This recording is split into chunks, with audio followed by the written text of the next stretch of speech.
High বন্ধুরা, আমার কাছে এই সিআরটি 14 ইঞ্চি টেলিভিশনটা এসেছে। টেলিভিশন চলে ঠিক আছে, কিন্তু চালাইলে মনে হয় ভিতর থেকে কি যেন বেড়ে যেতেছে।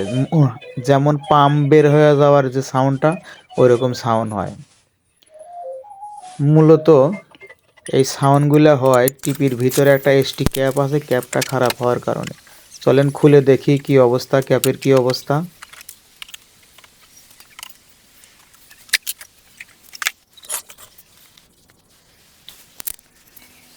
এই দেখেন এসটি ক্যাপ, এসটি ক্যাপের কি পরিমাণ সাউন্ড।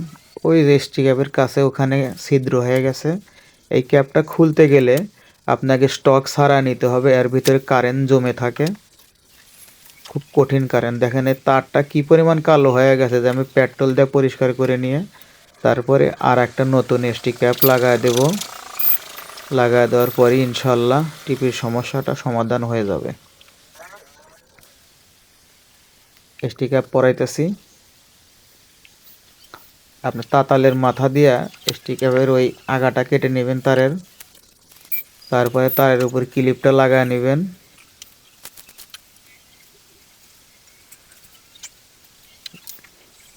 সুন্দর করে ক্লিপটা লাগায় নিয়ে পিকচার টিউবের সাথে লাগিয়ে দিবেন। একদম সিম্পল কাজ। যদি আপনাদের বাড়িতে এরকম টেলিভিশন খারাপ হয়ে যাওয়া থেকে এসটি ক্যাপ আপনারাই লাগাইতে পারবেন। দেখেন চালায় দেখি কীরকম। চালু হয়েছে, দেখেন আর কোনো সমসম সাউন্ড নাই। ধন্যবাদ সবাইকে। ভিডিওটি ভালো লাগলে শেয়ার করে দিন।